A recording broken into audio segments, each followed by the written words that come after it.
And we're live. Hi, everyone. We're live with the Closing Show Live. If you've seen the ping and you're wondering what this is, it's a weekly live show. We feature the people at Proposify, sales stars in the trenches, and revenue leaders. The Closing Show Live is hosted by me, Nadia Milani. I'm the VP of Marketing at Proposify. And every week we discuss the challenges we're facing and the no BS lessons we've learned so you can crush your close rates. Today, I'm in my 80s Halloween costume. In this costume, woo! I'm getting into the best sales shape of my life with the Closing Show Live. And I'm super stoked because today we're going to talk about how to nail your discovery call. We have Daniel Hebert from Q4 on the show. I'm so happy he's here. But before we get started, I just wanted to talk about one thing. So we're giving away a whole bunch of Proposify hoodies. You can win one of three. It's so easy to win. I just want to say it's so easy to win a hoodie. All you have to do is ask a question and Dan's going to answer it. So, or I will if it's a marketing question. We'll see. Maybe Dan can answer the marketing question too. Who knows? Or we'll debate it. It's a sales marketing conversation, so that there's always a debate. So without further ado, I just want to intro Dan. Hi, Dan. Thanks so much for being on the show. So super stoked to talk about disco calls. Yeah, I'm excited to be here. Thanks for having me. Of course. And it's almost Halloween, so we love giving away goodies. Again, if you're just joining us, you got the ping. We're giving away Proposify hoodies. They're super great quality. Just ask a question during the show and you are entered to win.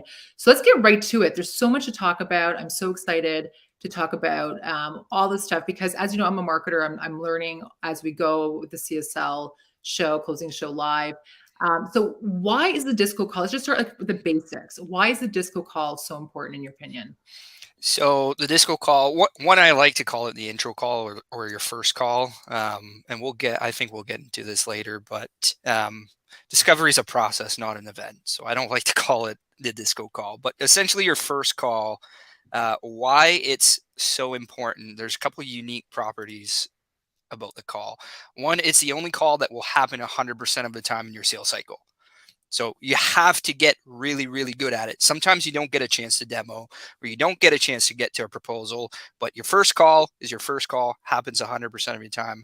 Get really good at it. The other thing is if you do it really, really well, it has this crazy effect on all of your sales metrics. Like it impacts your close rate. It helps you discount less, helps increase your deal size. It helps shorten your cycle. So when you think about how impactful that can be on you as a seller, you really want to start getting good at your intro call or your first call. It's super important. It's like the first impression, Yeah, right? absolutely, right? So I'm wearing this gear. If you're joining us for the first time, you might be wondering, why is Nadia wearing it? I'm wearing a Halloween costume. It's my 80s Halloween costume. And I want to get into the best sales shape of my life. So back to the disco call though. Okay, so I'm just curious. You said it's a process. It's not just the call. So talk about the process of the discovery. What's a good discovery process to you?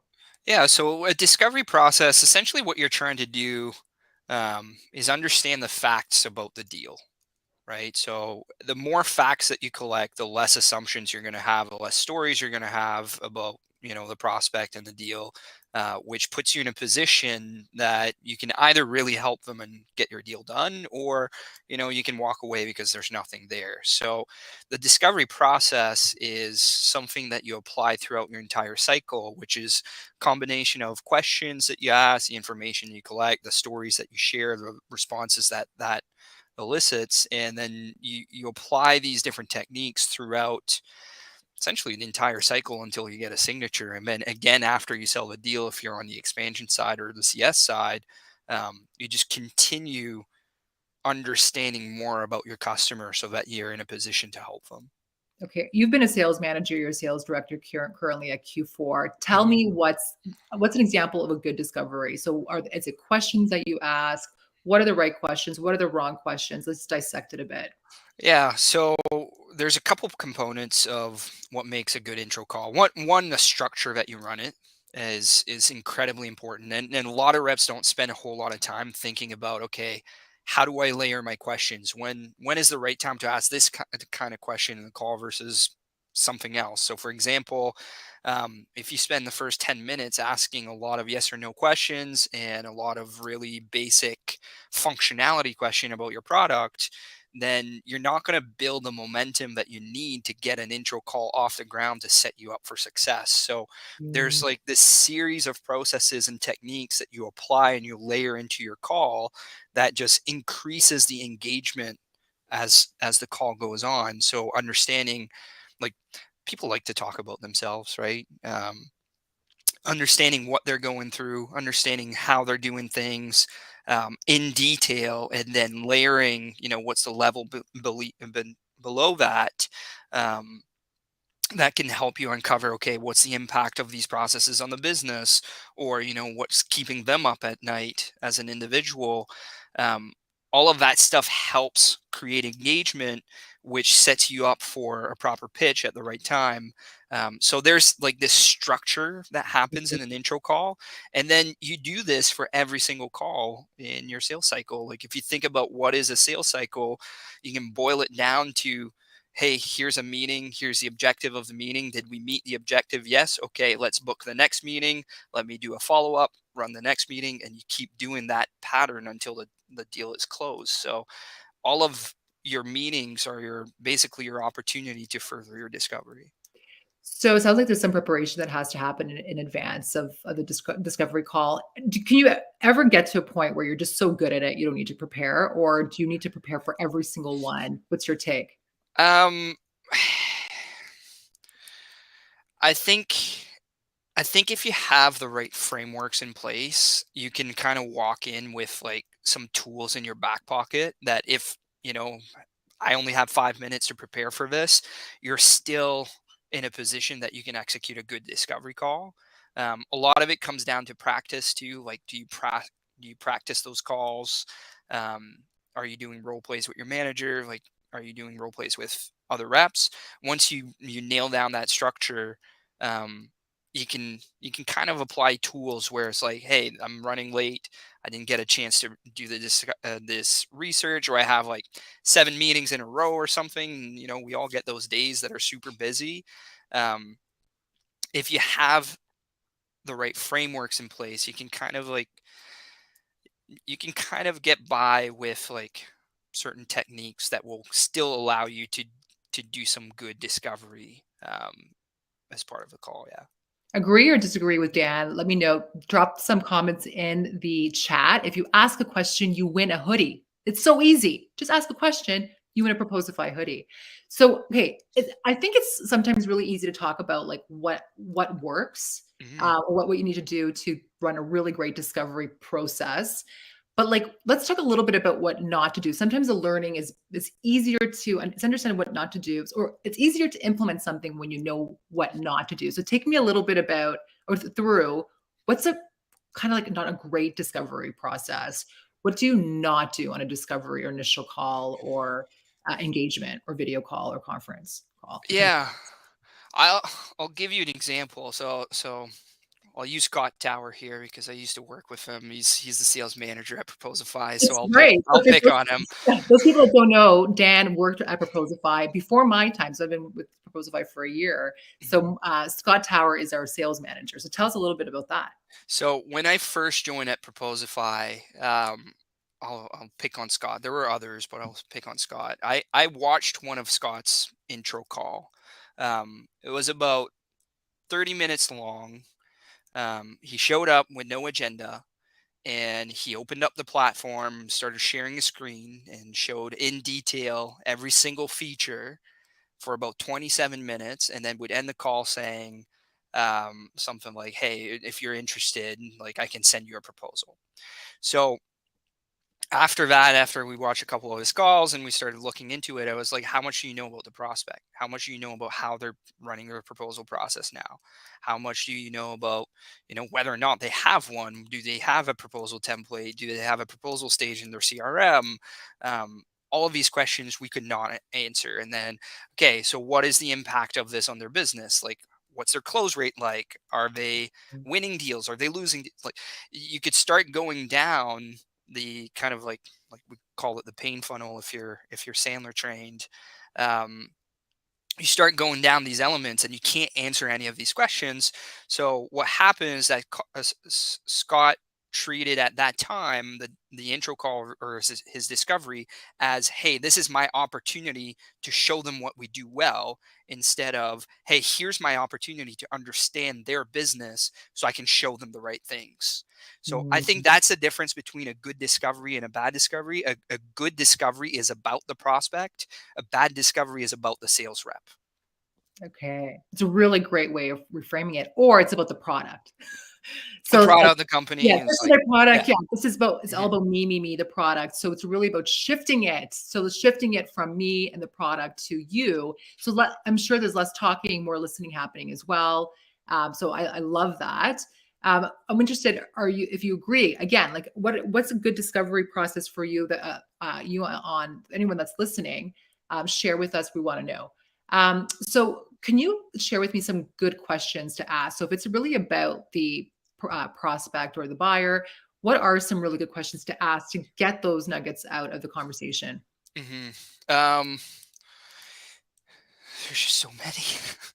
There's So, so many. I'll pick on a couple things. So one thing that I think is a miss for a lot of reps is that they never try to understand why the prospect took the call in the first place. And that is just such an easy place to start, because it will tell you where they are at in their evaluation, what they're looking for, why they're taking the call. This works for both an inbound lead, an outbound lead, doesn't matter. So if they requested a demo and you show up on a call on on the first call with them, it's like, hey, what led you to request a demo with us, right? And if you phrase it in a way like that, what led you to this, um, then that helps you understand what's the driving force behind potentially the evaluation. it's so um, easy, right? Like it's like, why did you take the call? Because yeah. really it's if you have them there, there's a reason. Yep. And specifically if they're more executive level, like to get them on the call or the meeting, that is the hardest thing to do, I think.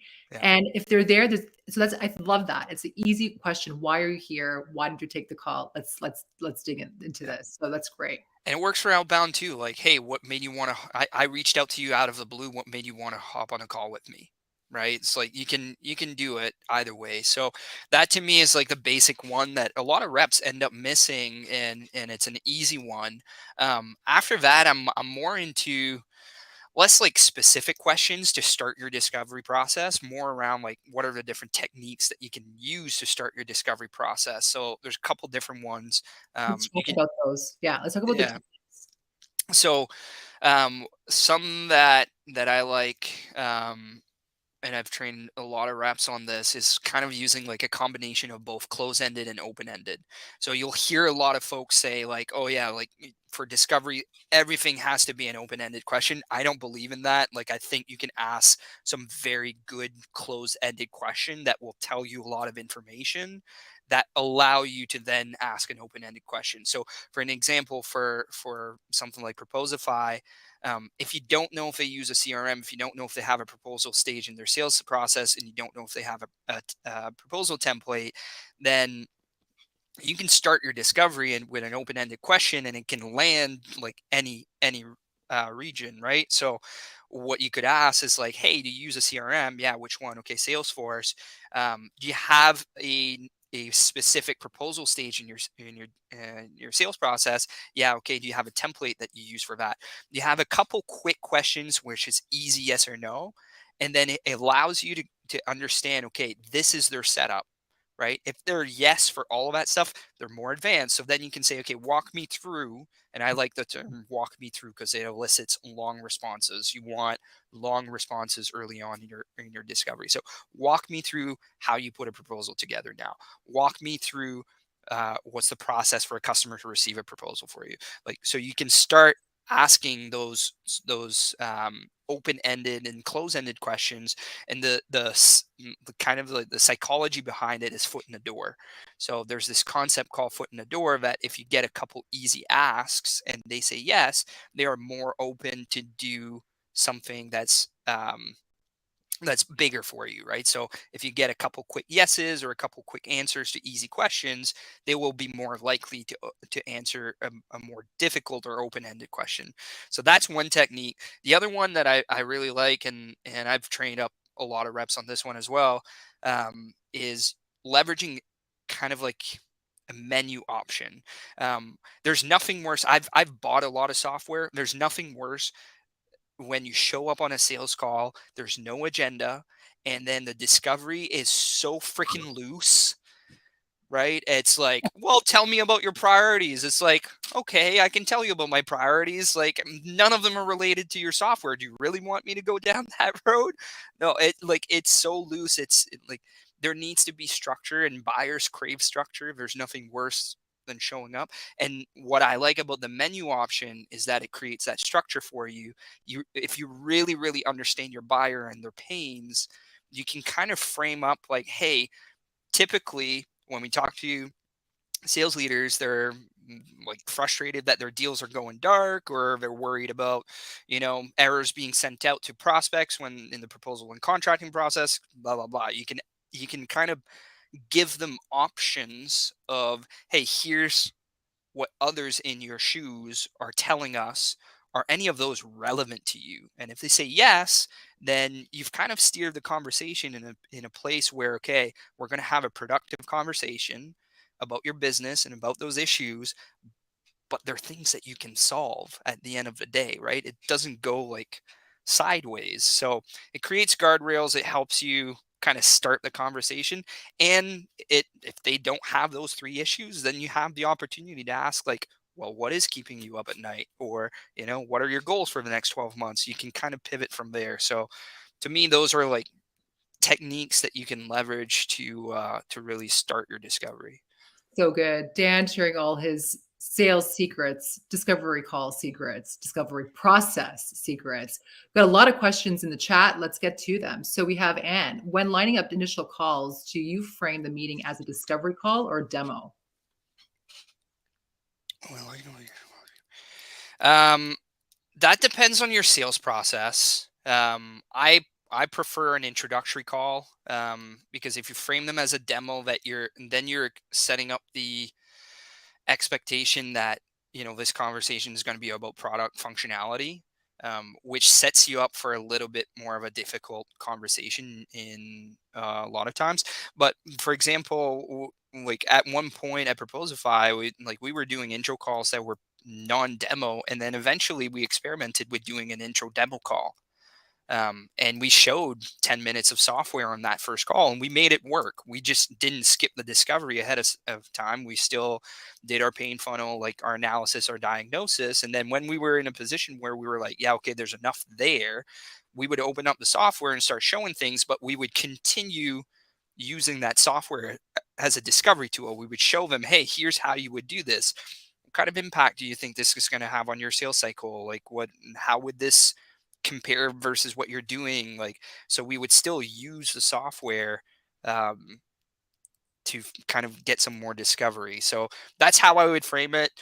It just depends on your sales process. If you have a two-part intro demo, then you can also position it that way. Like we had a lot of that stuff as well, where we would get inbound demo requests, and they would think they would go on a demo call, and we would just respond back saying like, hey, this is a two-part process. The first call is half hour to understand your needs. The second call is an hour, which we will go into the product. Does that work for you? And most folks would say yes. Love it. So a combo approach and somewhat of an intro call, and really figuring out what's right for you in the process, but also what does the customer want, and confirming that with them. Ryan asks, where would you start building a discovery process for a new product GTM target when the ideal customer profile is not yet defined? Good question. Yeah, that is a good and difficult question. I have some thoughts. So you can go take it first, and then I can add some to that. Yeah, when the ICP is not well defined and it's like it's new and you're launching, I think you still have hypotheses. Like if you go to the product team, the reason why they're developing certain products or functionality or whatever is usually because they spoke to somebody who has a problem that needs to be solved and they decided to solve it in a unique way. So I think there's still ways that you can go and leverage, those insights from your product team around like, okay, why are we building our software in this way, and who cares about this? And then kind of make some hypotheses from there. And you can still use the menu option to test out, like, hey, are those problems that actually resonate? Do that on 5 calls. If all 5 of your calls they say no, I don't have these problems, you don't know your ICP. You still have to experiment. If you understand, if they say like, hey, yeah, you know what? 80% of them are saying, yeah, these are the problems I have, then your hypotheses are kind of right. So you can still go down that way. Um, if if you really don't know, then you can start looking at open-ended questions around like, hey, walk me through how you do this thing now. Where do you want it to be in the next 12 months? How are you as an individual or whatever ICP persona, how are you being measured on this? That way you get a sense of their business anyways, so there's still ways for you to ask some probing questions to open it up. Really good answer. Very good answer, and I'm loving the engagement from the audience today. So we also have Ed. So would you advise to talk about USPs? What are you doing better than XYZ instead of functions? Thoughts there? I would. It's a tricky question, and I think I don't like to say it depends, but Mhm. um, if you are in a very mature market and your product is very competitive and it's kind of a budgeted line item and it's um, almost like a commodity, then what makes you different will get more attention. So, at Q4, like we're kind of in that position for some of our products, right? So, if you're a publicly traded company, you need to have a website that discloses your financials, right? Mm, That means that everybody who's listed as a publicly traded company has a IR specific website, investor relations website that lists their financials. We sell that product. That means that every single website deal that we run is extremely competitive, and there's hundreds of options out there. So in that case, you kind of have to look at either they have problems with their current providers, or you have a unique selling proposition that you can frame. Um, in most companies that sell something that's innovative, what I would look at is, instead of your kind of your USPs or your product functionality, talk about the problems that your product solves, right? So sell the problem, not the solution, not the product. And that's something that I say to reps all the time. If you sell the problem that you solve and people resonate with that problem, then you will win that business, because at the end of the day, anybody can create any type of functionality. If you're competing on a functionality, um, it's very difficult. If the buyer thinks that you are the best solution for them because you understand their problems the best, or you understand where they want to go, what are their goals the best, then you are more likely to win that business. So I would reframe that, Edward, to focus on um, framing the problems that you solve or the goals that you can help achieve. yeah, I love that. We use that from like an inbound perspective too. We think about marketing and driving inbound is all about identifying what that problem is and creating the story around that problem, and then sales meets with the inbound, and hopefully they're good inbound opportunities, and then you further talk about that story. So I love that as well. Ryan says, thanks, Dan, going through some fun learning right now with ICP, and getting feedback across teams is so key. And I totally agree with that. It's because it's really a partnership, right? So it's like we think about GTM in general. It's not only sales, it's not only marketing, it's not only product. It's how do we learn about the customer together, share the insights, and build that ICP around those insights. And it's really a team effort.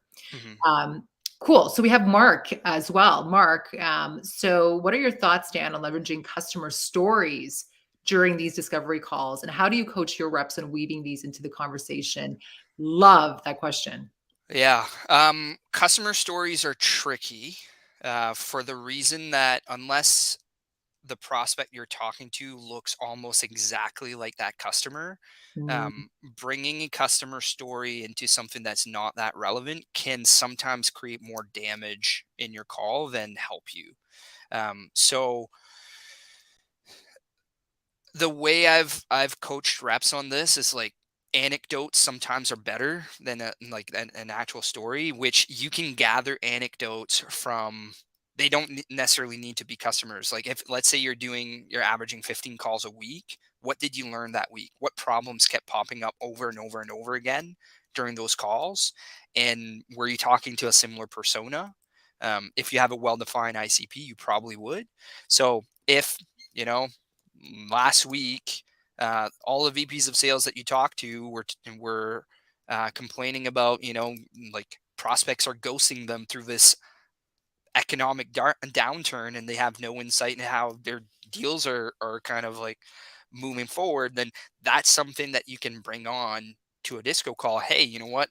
I was talking to you about, and like I've been talking to 15, 20 VPs of sales last week, and they all said this is true for them, and they're looking to solve this quarter. Is that relevant to you? That is still a story that you can use, right? In terms of customer stories, it helps a lot with prospecting, right? If you can name drop relevant logos, if you have a bit of a story, all that stuff. Um, some customers or prospects require it as part of their evaluation. They need references, they need some sort of stories. It's nice to add something in your proposal as a social proof, but again, it comes down to like how relevant is this story. If it's not relevant, it's not worth putting in there, because then what you create is this chance of them feeling like, oh, well, they don't really do business with companies like mine, right? I've seen this so many times where it's like reps reach out to me, or like as part of their pitch, they have this logo slide. I'm at a 4-person shop and they're talking about, oh, we've helped Facebook and LinkedIn and Microsoft and Salesforce. And it's like, cool. Those are all multi-billion-dollar companies, not even close to the problems that I have. yeah. And I right away, I feel alienated as a buyer, right? They could totally tee up those objections if it's Yeah. not, if the relevancy is not there. And it so crosses over to like the demand gen, like top of funnel, like relevancy is key. So even when we use and target case studies, we are targeting based on title and profile. So if it doesn't resonate with a certain segment, we don't target that particular segment or title. So it's the same on the sales side. So relevancy is key. If it's not, then it could be a reason for unnecessary objections in the buying process. So I love that. True or false? I'm going to do a true or false with you, and feel free to answer this true or false in the comments for those listening. If the discovery goes well, you have a really high chance of closing the deal. True or false?